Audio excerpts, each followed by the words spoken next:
We're in Ashland City today visiting No.9 Farms, where they practice regenerative farming. And we're going to learn all about it as we visit their herb gardens. Gosh, Stephanie, this Vitex is looking awesome today. It's really peeking out for us just for show. So how would you go about using the Vitex? Right now, we're using it in our cut flower arrangement. Okay. Which is when it's also an edible blossom. It has a real peppery taste to it, but has a medicinal herb. It is used for women's health, supporting the production of progesterone, really. So we use it in a tea that's for women's health. Can you tell us a little bit about No.9 Farms? Our main focus of our farm is on the soil.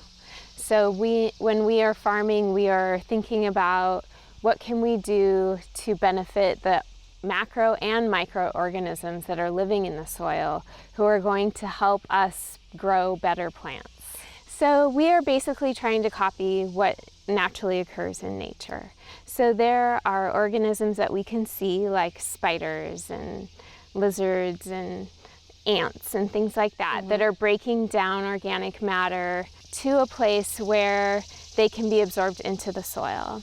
And then from there, we have our microorganisms that are breaking down things even more and living in a symbiotic relationship with the roots of the plants to a point where those nutrients can be taken up by the plants and form nutrient-dense food for you and I. So what kind of things do you do to create this? Okay, so we don't have a lot of inputs from outside the farm. All of our inputs come from here. We're both putting down compost that we've created all throughout the year.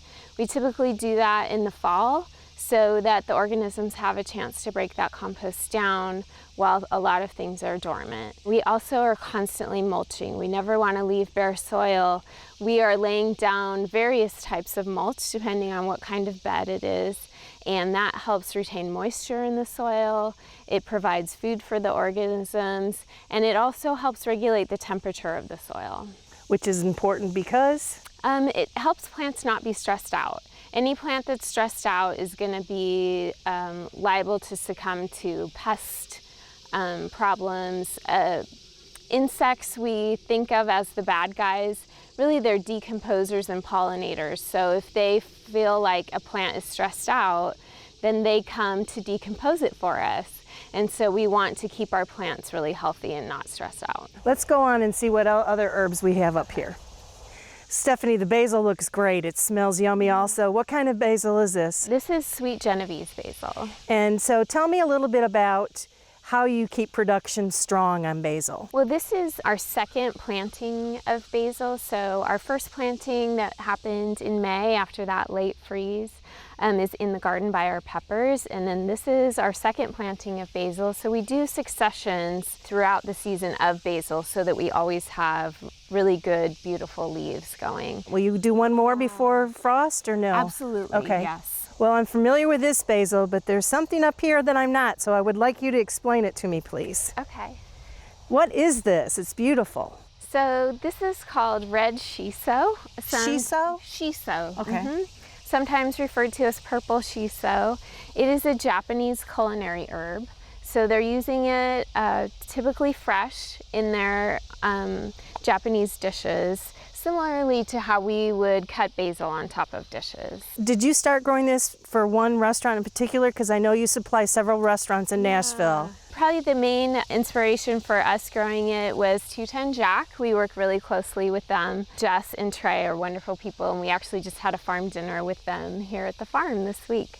For me, growing flavorful herbs is about the nutrient content, and the chefs do care about that as well, but for them, the flavor is so much better when you're getting it local. And it looks so pretty on the plate. Yeah, it does.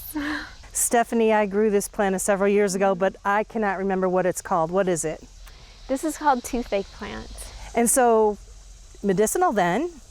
It is. It was used by ancient civilizations when they were doing oral procedures. It's numbing to the mouth. And so that's the flower or the leaf that they would use? The flower, typically. You can use both, but the flower is strong. If I remember right, as the flower matures, it opens up and it looks like a decayed molar or something like that, right? Yeah, it does look pretty terrible when it's Well, it looks great here. And then we've got some catnip or catmint. Yes. And so talk a little bit about that. What would you use that for? Teas? Yeah, so our catmint we use for teas. We use it in our calming infusion. As funny as it sounds, it has a very different effect on humans than it does on cats. So we blend this with chamomile and lemon balm, and the three of them together just make a very calming tea. Our rotation of our beds, we are always cognizant of what minerals are being put into the soil. So every plant is taking up nutrients from the soil, many times in the form of minerals, and also depositing. So every plant is going to do that, including those that we would consider weeds. Okay, so let's say this crop is spent. You're pulling it out. Yeah. What would you do So to prepare your bed for another planting? we would put a layer of compost down. We would also pull aside some of the mulch that's existing. This particular bed has aged wood chips as its mulch, and we don't necessarily want that mixing into the soil.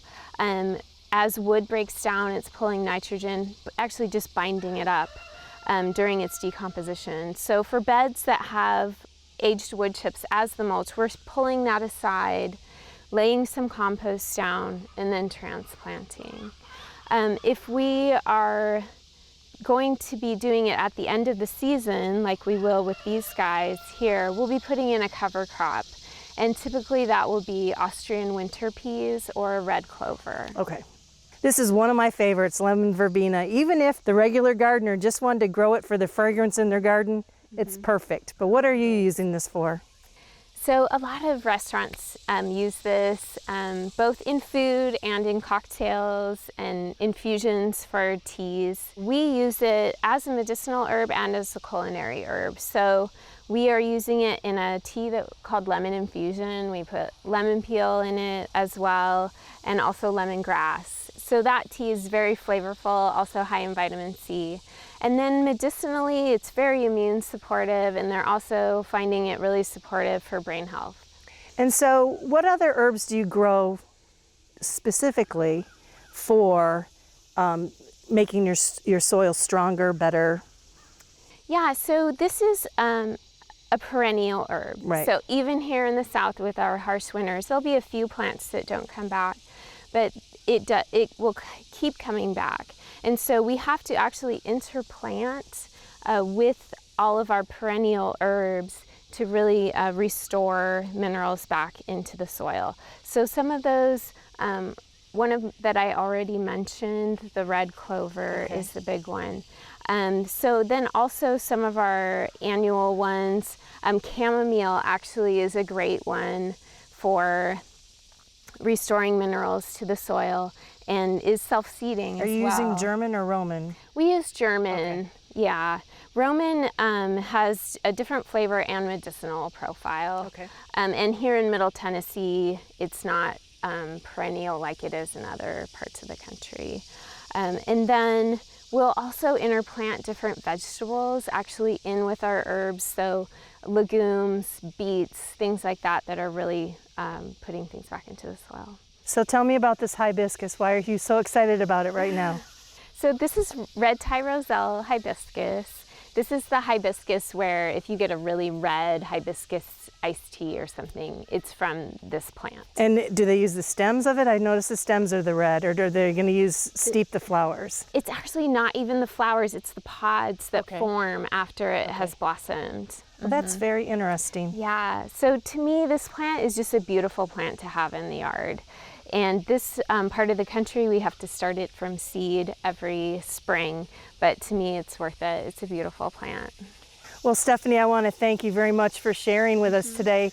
I don't know when you guys have time to sleep. You and Brian have something going all the time. You are, let's see, you're at the Ashland City Farmers Market, you're a CSA, you have an Airbnb, and you also do workshops? We do classes here at the farm. Typically it's fall through early spring that we do those. During the height of the growing season, we're very busy. But during that time, we will offer cooking classes, classes on how to grow both herbs and vegetables, how to create a farm even if you want to, how to ferment food, preserve food, really, and also how to eat locally and seasonally.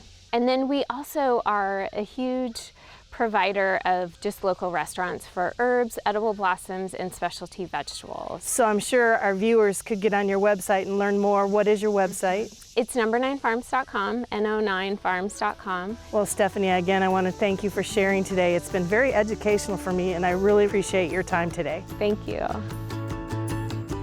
For inspiring garden tours, growing tips, and garden projects, visit our website at volunteergardener.org or on YouTube at the Volunteer Gardener channel, and like us on Facebook.